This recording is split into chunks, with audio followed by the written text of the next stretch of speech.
Hello, everybody. Welcome back to the podcast. It's so great to be back on YouTube Live. I'm going to be keeping an eye on the chat here for questions, but welcome back. I'm so glad to see you guys here. I'm so glad to be here. I missed doing lives over the last several weeks, but I've been doing something even more important, which is getting to snuggle with our new baby. We just gave birth to our third, and we have one in heaven, so we have 4 kids total, but this is our third earthside, and it's just been such a joy to spend time with her and have that time. But I'm really glad to be back because there's so much stuff to cover, and today we're going to get into some very controversial stuff. We're going to be talking about the new TikTok comments out from Dylan Mulvaney, who was invited on the Miss Rachel show. I didn't even put this in the caption for this episode, but it's actually a very important story because it shows where our culture is going with kids content and entertainment.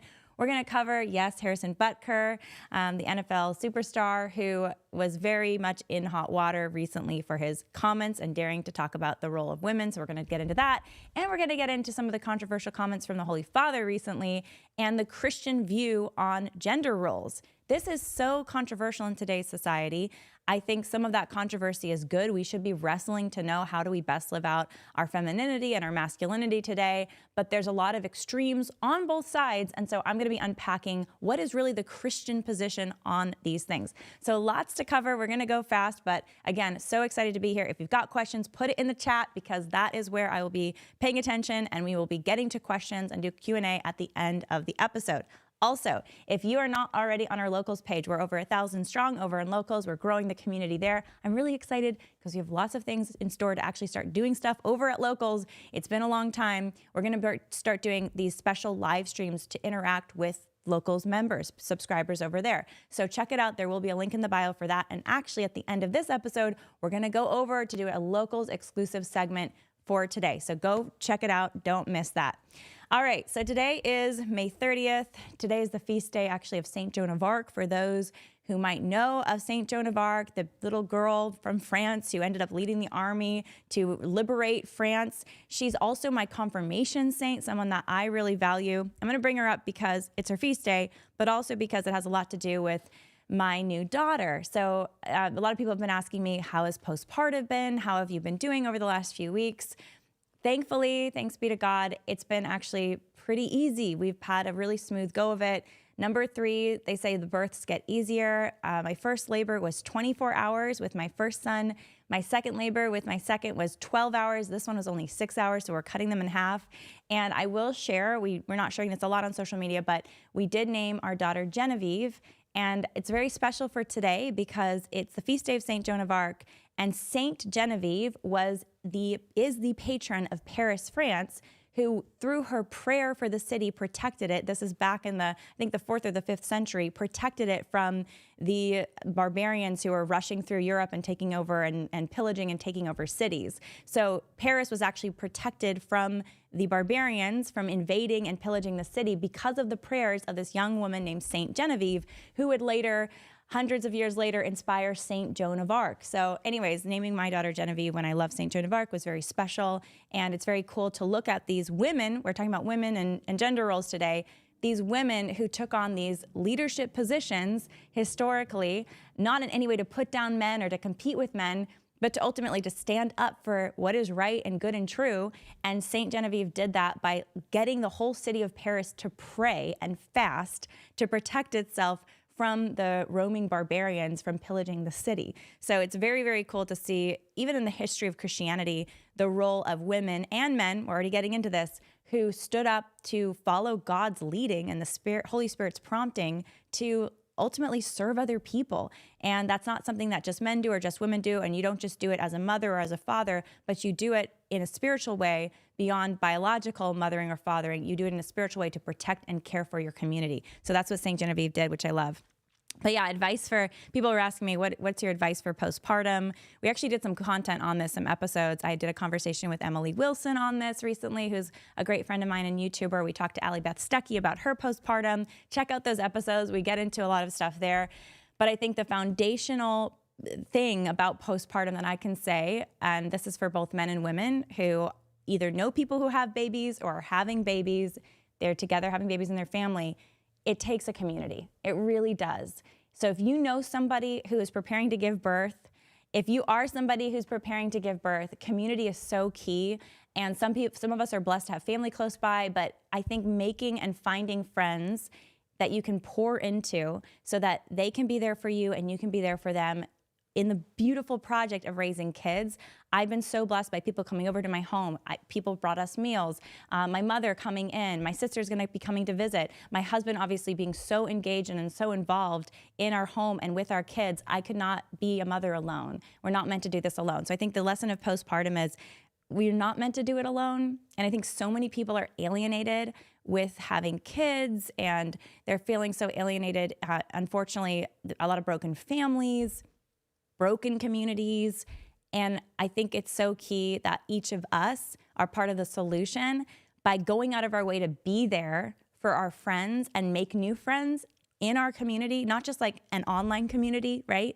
Online communities are great, but being there in community physically where we live. So if you're in an apartment building and you know the family down the hall has kids or there's a pregnancy, say, hey, can I bring you a meal, right? Hey, how can I help you? Make it very practical. If there's someone in your church that's getting ready to deliver, hey, can I, bring over a meal? Can I come and clean your kitchen one afternoon? Like, be there for your community. And if you are in the position of, preparing to give birth or in that family that is preparing to give birth, accept the help if it's offered. I think part of the active community is not just giving, but also being willing to receive. And I know for me, sometimes it can be hard to receive. We feel bad about it, but embrace receiving as much as you embrace giving, and do both generously.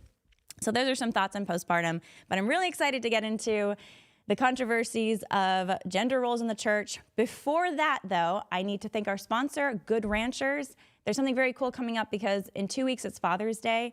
And you guys know I love Good Ranchers. We love their chicken. We love their beef. GoodRanchers.com is America's meat company that's here with American ranchers. It's all sourced 100% in the United States. But this Father's Day, they have this special promotion where you actually get bacon for life. So if you become a subscriber of Good Ranchers, of one of their subscriber boxes, and you get your chicken, you get your beef, you also get free bacon with every box for life if you do that this month, in the month of June. So check out the link in the bio, goodranchers.com. Use the code Lila at checkout to get your bacon for life. This is a great Father's Day present, by the way. If you have a father who likes meat or chicken, I'm sure most of us do, this is a great way to get him some amazing quality beef or steak, chicken from the United States, sourced here, that he can grill on Father's Day, and then get him free bacon for life. So check it out, goodranchers.com, use the code Lila. Okay, Dylan Mulvaney, this came up. I just found out about this morning, so I felt like I had to talk about it with you guys. So I'm just going to check the chat really quick to say hello to everybody. Oh, someone's from Spain. Hey, Basia from Spain. Hey, Journey. Hey, Marcus. Hi, Lynn. Thanks for tuning in, everybody. Lynn is from Massachusetts. Let me know where you guys are all from. Tuning in here. Hi, John Henry. Thank you. Genevieve is a beautiful name for your daughter. Thank you, John Henry. Appreciate that. Okay. So I don't know if anyone saw the Dylan Mulvaney TikTok news. I want to flag this for you guys. This is the lesson I'm going to share here is that is a crucial importance of monitoring the media that our kids consume. That's my point of bringing this up today, because I do want to get to the gender role stuff, but this is really important. Miss Rachel is really a popular phenomenon right now. She has this kids show. She teaches kids how to interact and speak for the first time. A lot of parents park their children in front of Miss Rachel YouTube videos. She's very talented, okay? So she has a gift for communicating with children. That's clear. Unfortunately, from the beginning of learning about Miss Rachel, I did some research, and unfortunately, I found out that she promotes gender ideology. Even on her website, she has, he, him, she, her, as if you can change your pronouns, change your gender. So she's already bought into that. And in addition to that, she has, I think, some gender non-conforming people involved in her cast of characters. But she's never been really in your face about it. It's been a little bit more subtle. It's on the website. You don't necessarily pick it up in her content, right? Unfortunately, that looks like that's about to change. And there's a whole generation of kids now, and many of them parents who realize that gender ideology is very dangerous. You should not confuse young children and tell them that they can be a boy when they're a girl, or they can be a girl when they're a boy, or that gender is fluid. Like, no, that is lying to children and harmful to children. and can lead them to serious issues down the line if we affirm gender confusion. Instead, we should be encouraging kids to embrace their gender and not overemphasize, oh, if you're a boy, you have to play with trucks, and if you're a girl, you have to play with dolls. No, let the child explore and play. Just because they like more maybe feminine things or masculine things doesn't mean they're a boy when they're really a girl or a girl when they're really a boy, okay? Unfortunately, our country's crazy right now. The culture's gone so crazy in the direction of gender ideology. There's a lot of confusion, and it's led to young people even thinking that they can change their sex, and parents going along with it to the degree where they're doing puberty blockers for young kids and even genital malformation for young kids, cutting off breasts like Chloe Cole. We had her on the podcast, double mastectomy at age 15. Horrific stuff, right? Now she regrets it. Chloe's campaigning against this. So back to Miss Rachel. She has millions of viewers. They're like 2-year-olds. So it's all these very young, extremely impressionable children that are just learning about how to see the world, how to see themselves, how to talk for the first time. And I'm going to pull up this comment here, but Dylan Mulvaney is a very now infamous or famous, depending on the quarters you talk about him in. He is effectively a singer, an actor who is thinking that he's a woman, and so he tries to present as a woman, and he did the whole Days of Girlhood, where he filmed himself talking about transitioning, he says, from a man to a woman. Well, here is Miss Rachel commenting on a TikTok video from Dylan Mulvaney, and Miss Rachel, who is the guru of little kids today. I mean, she literally is like the Pied Piper. She is the, child whisperer that all these kids love Miss Rachel because she pays attention to them through a screen. Kids need attention from adults. They desperately need it. And some parents, whether, by fault of their own or other issues, they park their kids in front of Miss Rachel, right? I'm not saying, by the way, any TV is bad for kids, but Miss Rachel, these are her politics. This is her worldview. She says on this video of Dylan Mulvaney, hey, sometime when you're in NYC, you should be on our show, Songs for Littles. We love you and your singing. So Miss Rachel is publicly here inviting transgender icon, as they call him, or they say it's a her, but Dylan, to be on her show for the littlest of the children, the millions of children that she reaches out to. Now, I have to remind you what Dylan Mulvaney's content looks like. We're going to pull up a clip here. If you don't already know, if you haven't already heard of Dylan Mulvaney, and let's pray for Dylan's conversion and for his healing. But here's an example of Dylan Mulvaney content, just so you guys know who Miss Rachel is intending to put in front of millions of 2-year-olds. We're going to play this video here. This is just sampling of the Dylan Mulvaney content that he puts out. These are the days, these are the days, these are the days of girlhood. These are the days, these are the days. So here's Dylan Mulvaney, for those listening on podcast app. He's wearing cute clothes, dancing around in his pigtails, saying this is the days of girlhood, doing this kind of sexy dance, and then later on in the song, there's lyrics about how the days of girlhood include hooking up, getting drunk, and overshopping. This is what girlhood is. Girlhood, not womanhood, by the way. Dylan is saying this is what girlhood is: to dress in scantily clad clothing, dance provocatively, drink too much, kiss your friends and have hookup sex, and overshop. That's the days of girlhood. Let's just watch one more clip of Dylan in case you need any more persuading that this is not a good influence. Here's one other video. This is from Dylan's very popular TikTok. And this is an example of him basically persuading people that being trans, transitioning, taking hormone shots is normal, healthy, good, even glamorous. So here he is about to inject himself with hormones, and he's showing everyone how it's done. I mean, this is exactly the worst thing you could show to an impressionable young child. So we can pause there. We can keep watching Dylan videos. I'm not going to do that to you guys. But the point here is this. If you have your kids watching Miss Rachel, unfortunately, they should not be watching Miss Rachel. She is not safe for kids. I hate to say that because she's so talented and some of her content is so engaging. But again, Miss Rachel is not safe for your kids because maybe she hasn't done it yet, but it looks like she's planning to do it now.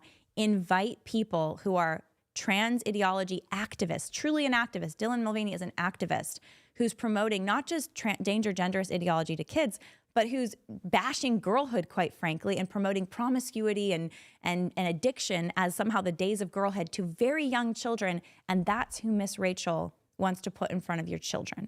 So don't let her do it. Don't engage with media that is toxic to your kids. I mean, that is the bottom line here. All right, let's get to Harrison Butker and to women's roles in society. I'm going to check the YouTube chat here. Hello, Isaac from South Dakota. Thanks for being here. We've got someone from France. Hi, Carmen from France. Very cool to have you here. Thanks for joining. We've got a lot of content on the podcast about women, femininity, men, masculinity. I think it's so important because just like we saw from Dylan Mulvaney as an example, people are very confused about what it means to be a man or a woman. According to Dylan Mulvaney, being a girl means dressing with pigtails, skimpy clothes, and over drinking and over shopping, right? And wearing long nails. Like that's femininity.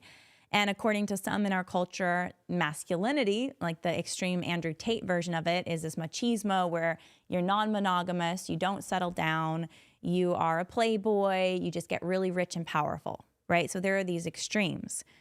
Let's watch the clip of what Harrison Butker, the Kansas City Chiefs star, said to an audience of students graduating from Benedictine College. So he gave this commencement speech. This video of his speech went viral. Millions of people have watched it now. There's ongoing debate and controversy about his comments, especially some of his comments about women. Now, context is important. He's speaking to a Catholic audience at a very, you could call it conservative Catholic college. By the way, I love Benedictine College. I love the president, Stephen Minnis. I think they're an amazing school. Some of our folks over at Live Action graduated from Benedictine, so this is close to home. And let's see what caused all the uproar from Harrison Butker. Let's play that clip next.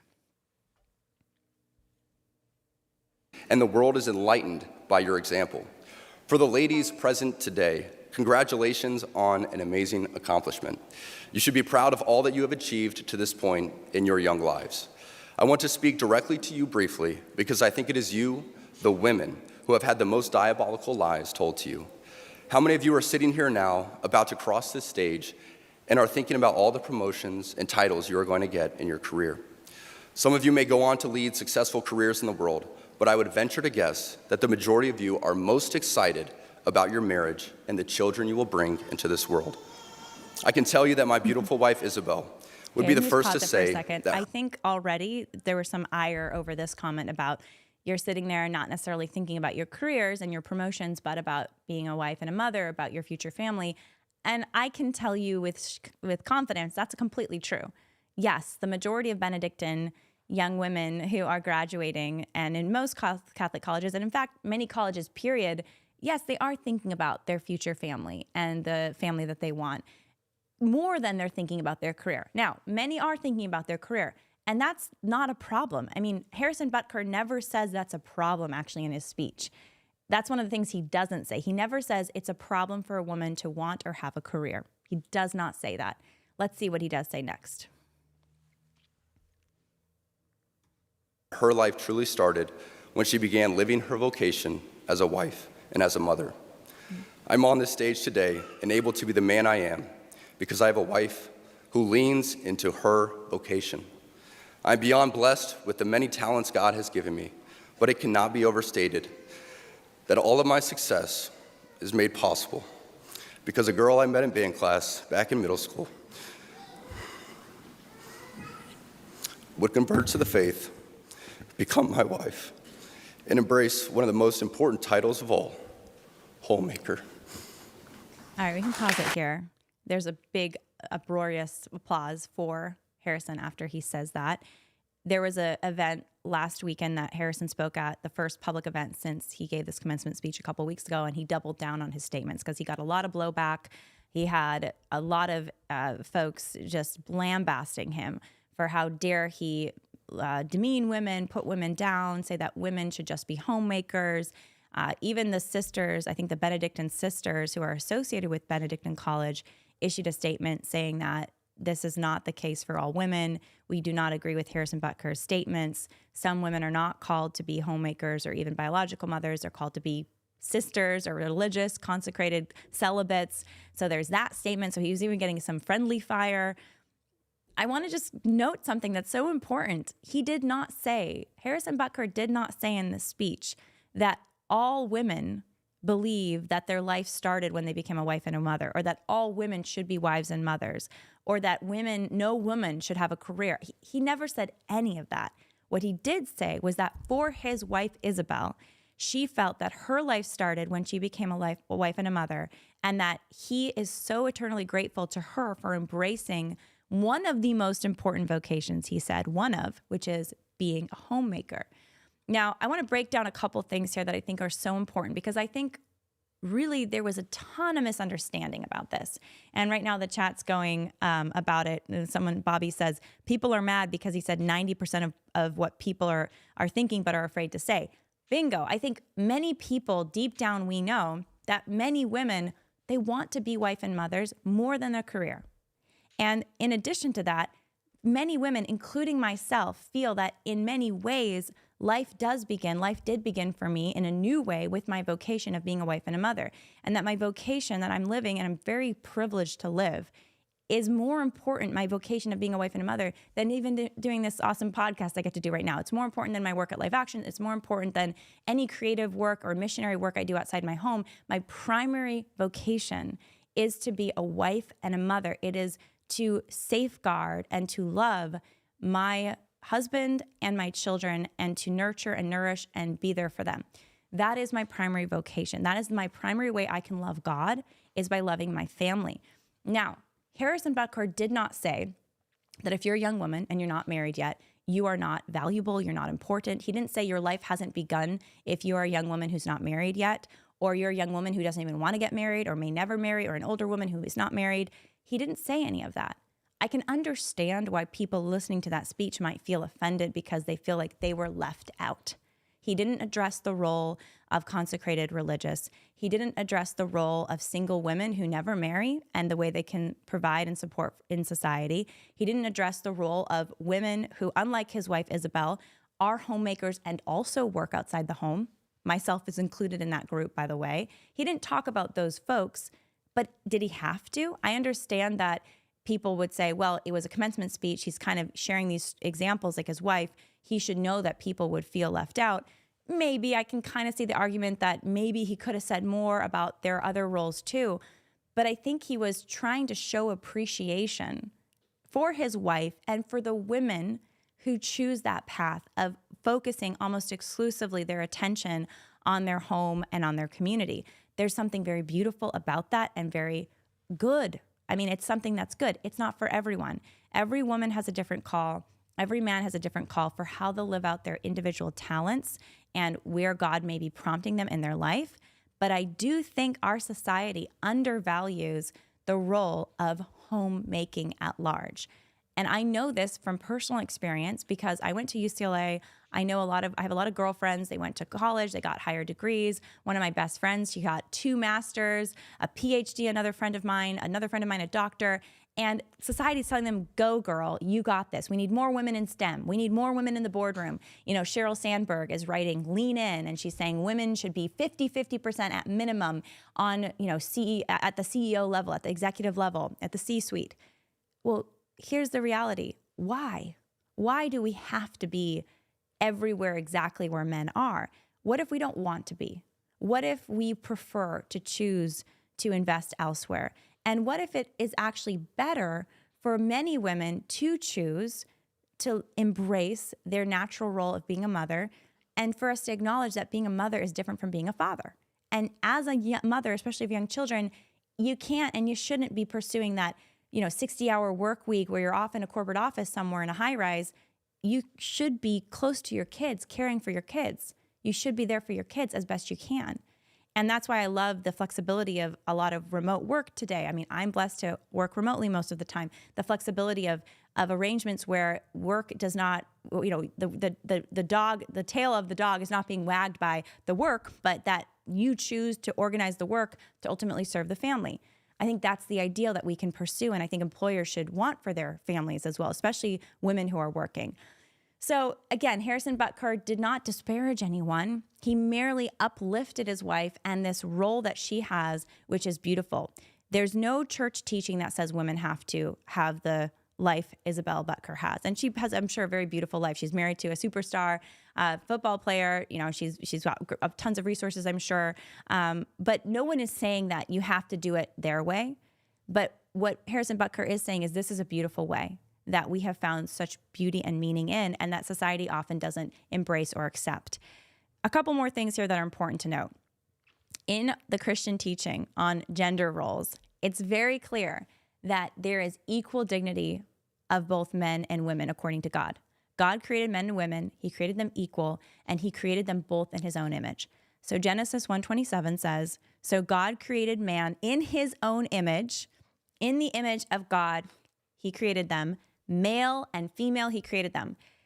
Genesis doesn't say God created man and man is in God's image, and then this woman is not God's image and she's less important. She's supposed to be second-class citizen. No, that's not what the Bible says. That's not the Christian teaching. Men and women are equal in dignity, and men and women are both in the image of God.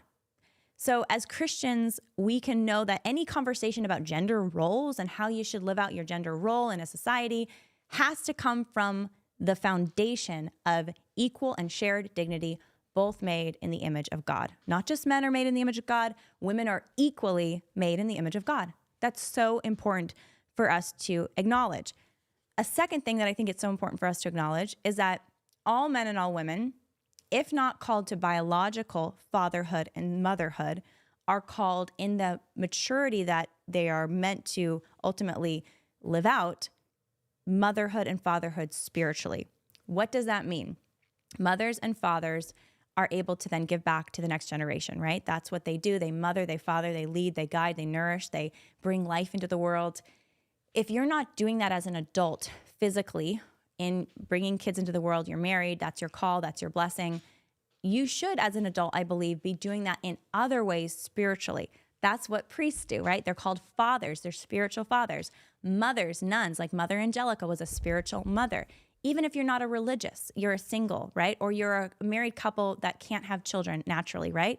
You can have spiritual and be a spiritual mother and father to help other families in the community, other children, other people younger or more spiritually young than you by loving, serving, teaching, encouraging, doing all the things that a good mother and a father do.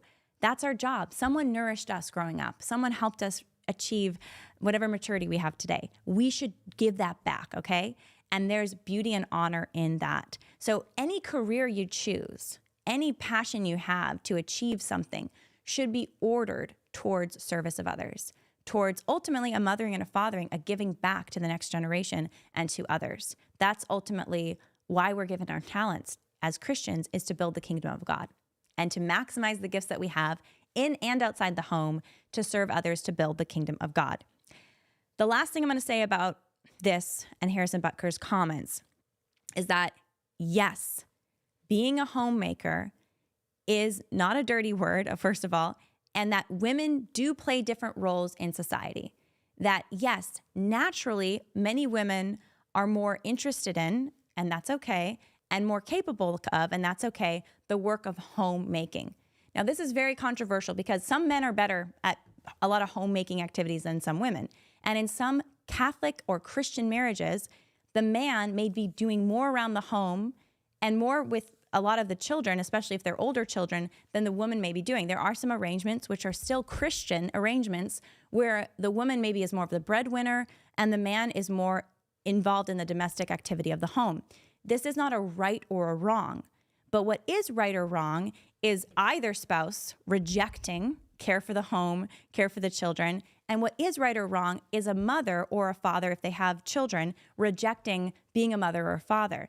And I would say that it is harmful in a society when we pretend that for very young children, mother and father are interchangeable, because they're not. They're simply not.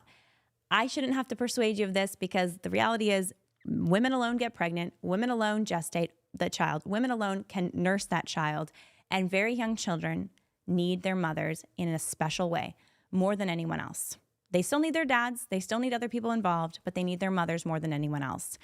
I would not survive in big law or, running a doctor's practice or any number of careers as a mother of very young children. I think I would really struggle. I'm not saying it's impossible for other women, but what I am saying is being able to be there for my very young children regularly throughout the day, even as I'm involved in other work, has been crucial, I believe, for my relationship with them, my bond with them. And I want to encourage you listening that it is a good thing to spend that extra time, to make sacrifices as a mother of young children, or if you're a father who has a mother of young children, you're married, to encourage that special time and that bond so that mother can be there for her kids. The outcomes show, according to the social data, that children that have that primary bond with their ideally biological mother, it's not always possible, are very much set up for success. It's healthy for their brain development. It's healthy for them as they grow. It helps with their emotional regulation. And so providing that for our young children is so key. And that is one of the reasons why we have the gender role of the father is providing, right? There's the provider role, and the mother is nurturing. And that's not a bad thing. Again, it's going to look different for certain families, for extreme circumstances. Sometimes there's challenges outside of our control. I could do all these caveats, but we should not run away from the word homemaker as a society.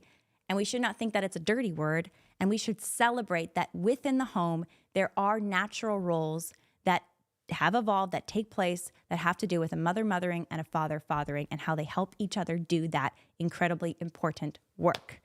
All right? So Harrison Butker, congrats on all of your great wins. I mean, I'm not a huge football fan. I will admit that. I'm not going to pretend I am, but I know I know you won the Super Bowl. So I know that much. And congrats on your beautiful family, most importantly. And thank you for being an example, a beautiful example of family life. I'd love to hear your thoughts on all this, guys. Some of you guys have been writing me. I've been saying a little bit about this on social media. So keep the comments coming. I love hearing from you guys. Okay, let's go to the Holy Father next. Before we do that, I want to thank our sponsor, 7 Weeks Coffee, another great pro-life sponsor. They have 7weekscoffee.com. They have the Heartbeat Club. This is gourmet, low acid, ethically sourced coffee, small batch. It's delicious. It's so good. We just served it at a baby shower recently. A bunch of women in my community are having babies. We had a quadruple baby shower, so 4 different women we were celebrating, and they served 7 Weeks Coffee. And I was like, this is delicious coffee. And it was my sister-in-law. I'm like, what coffee is this? She's like, oh, it's 7 Weeks. Oh, of course. It's the best coffee. Check it out, 7weekscoffee.com. The Heartbeat Club, if you join it, you get coffee sent to you every single month, and you get 25% off your first order using the code Lila at checkout. So check that out, 7weekscoffee.com, code Lila at checkout for 25% off your first order when you join the Heartbeat Club. Then you get discounted coffee every month after that. This is a great gift for the father in your life, for Father's Day, or for whomever. And 10% of everything that goes, all purchases at 7 Weeks Coffee, 10% goes to pregnancy resource centers. So they support women and babies in need, not just of the profits, of the total revenue of 7 Weeks. They're very generous. The guy who runs the company, I've met him. He's so kind and so generous, very smart, savvy, great guy. 7weekscoffee.com. Check it out today. All right, so what did Pope Francis say? He's always in hot water, according to someone who's always upset at the Pope right now. It's either the right or the left. They take turns getting upset at the Pope. Listen, if you get upset at the Pope, I would recommend that you take a deep breath, say a prayer for him, and move on. Because the first thing I'm going to say is this. The Catholic Church is not going to change their teaching on faith and morals. Nope, it's not going to happen. 2,000 years, stayed true. There have been no changes. If you're far left and you want them to make women be priests, not going to happen. If you're, I don't like the term far right necessarily, but if you're kind of in an extreme the other direction and you think that the Pope should say and the church should say women should never work and that should be the teaching of the Catholic Church, that's not going to happen. Of course, women work. We've always worked and men always work and we should work together. Pope Francis, sometimes in interviews or in private audiences, will talk kind of off the cuff.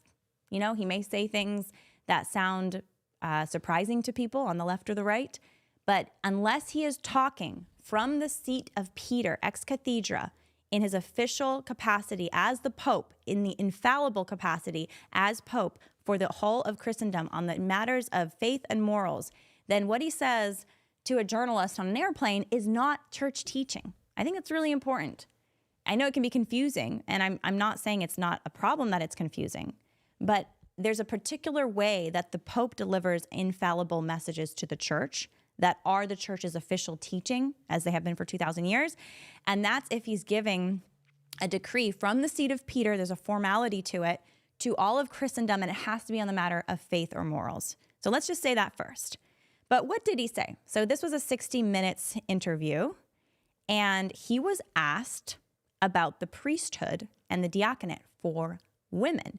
Can women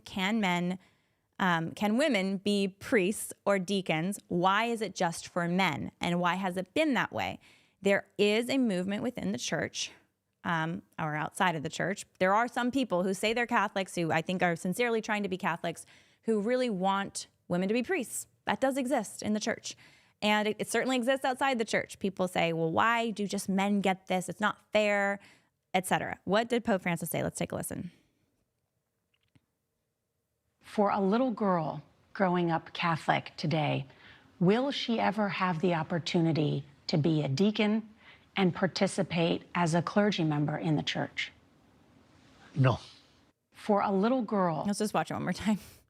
You just play it one more time. growing up Catholic today, will she ever have the opportunity to be a deacon and participate as a clergy member in the church?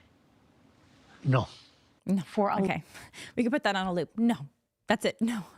I appreciate the candor of the Pope here, the Holy Father. No. Just no. It's not going to happen. No lengthy explanation for why. It's just not going to happen. People are like, why? Why can't women be priests? I'm going to give you the answer. And it may be more simple than you think. It doesn't have to do with, oh, well, men are smarter and stronger and better, or men are more like God and Jesus than women, or that, oh, men are, more naturally stable than women. No, it has nothing to do with that. Okay, there are some people who will make arguments about male nature versus female nature, and God chose male nature to be priests because female nature is not good enough to be a priest in that way. No, none of that is true. That's all inaccurate, false, error. That is not the reason that women can't be priests. The reason that women can't be priests is because, according to Jesus Christ himself, divinely revealing it to us, his church, he gave the power to be priests only to men. That's it. He chose men. He is a man, yes, and he chose men for that. And, he chose a woman to be his mother, and he chooses only women to be mothers. God's design.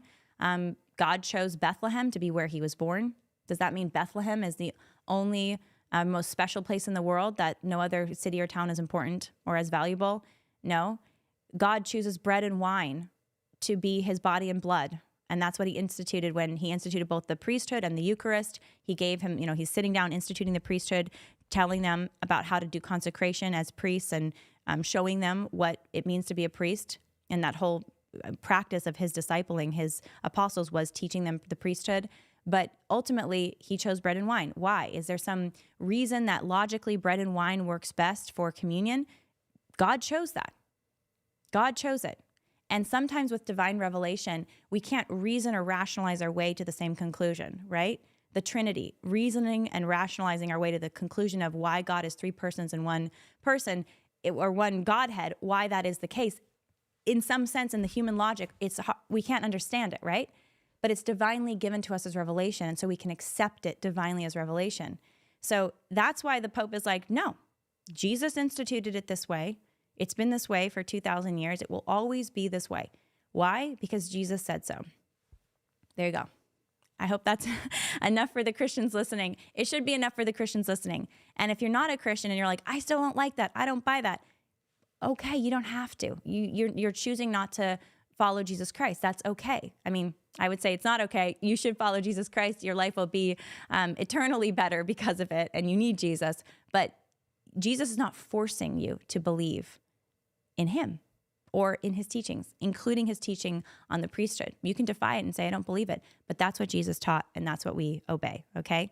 So that's why the Holy Father said no. Now, because only men can be priests, in no way means that women aren't valuable or have as much dignity and honor.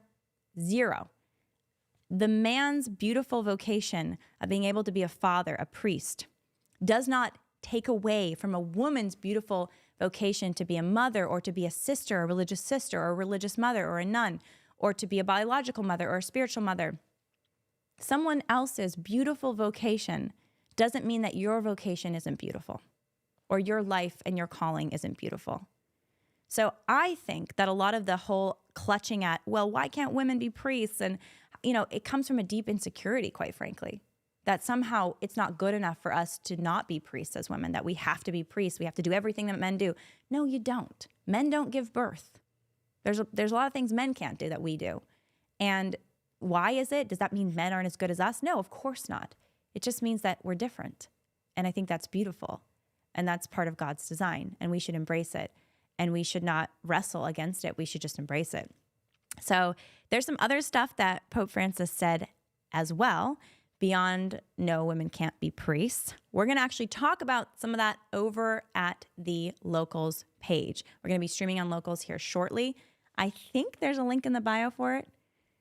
Not quite yet. You got to go to locals.com to my page there. If you're already a member, it's going to show up for you. But we're going to be there in just a few minutes to do a special exclusive live stream just for our Locals members. So check it out over there. And we're going to talk about the Pope's comments about seminarians, because he made other comments recently that sounded, for some people, derogatory towards people with same-sex attraction. We're going to break that down over on the Locals page.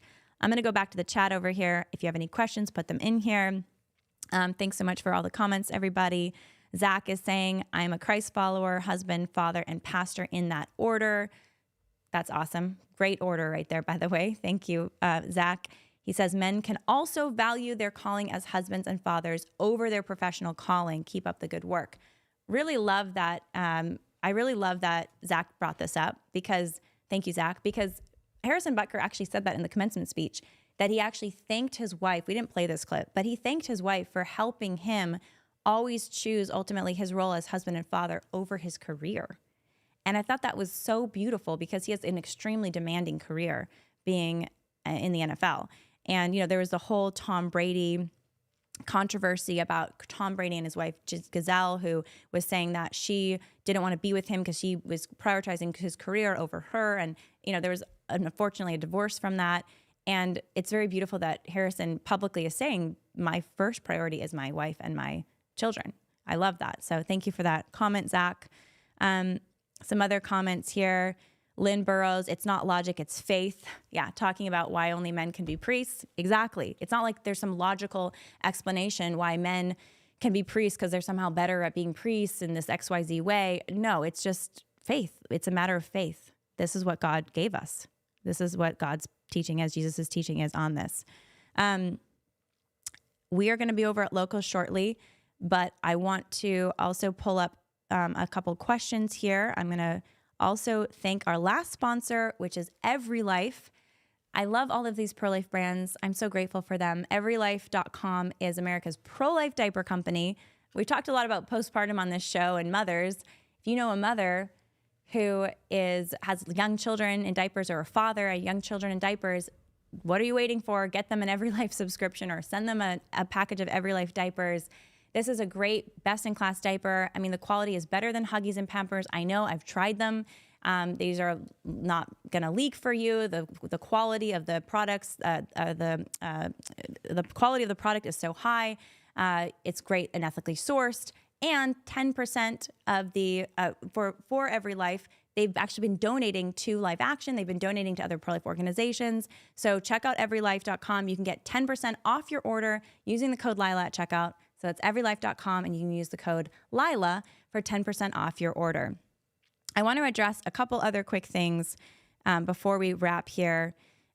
Here's a question in from Ninu. Would you be able to bring Gabby after hours to talk about Mother Mary, her spiritual motherhood, and the rosary? Thanks for the tip. I will check them out. Ninu's also quoting Fulton Sheen, who says, if Jesus wanted women to be priests, he would have made his Blessed Mother one. Out of all the men and women followers, Jesus spent a night in prayer before choosing the 12. That's a great quote. He said it he said it so well. Why didn't he choose Mother Mary to be a priest? She had a very high calling. She didn't need to be a priest. She was the mother of God. We all have different callings, and that's beautiful and that's good. Thank you for that. There has been a lot of questions I've been getting about, and I'm going to mention this because I have been talking about it on the podcast, but haven't talked about it recently, about the Gaza-Israel war. I wanted to have an expert on the podcast who talked about the perspective of the Palestinian crisis, because there is an absolute humanitarian crisis happening in Gaza. Continue to send me your suggestions. We haven't landed the right guest yet. We're looking for someone who can talk about this intelligently and passionately and share their perspective. But I've always been looking at both sides of the conflict, but ultimately I look at what Hamas did on October 7th, and I see that as an absolute atrocity. And Israel is trying to ultimately wipe out Hamas. It's extremely difficult to do when Gaza is filled with women and children who also deserve protection and are innocent, and families. So we're going to talk about that more in the show. I promised to do that earlier this year. We're still going to be doing that, but send me your suggestions, send me your ideas for that, and we will get to that in future programming. All right, guys, thank you so much for joining the show. We're going to be over at Locals shortly to do a Q&A with just the Locals audience and questions that we've been getting in over there. Check it out at locals.com. And for those watching this later, the link will be in the bio for that if you want to join the Locals community. And we'll see you guys all next time. Thanks so much for joining.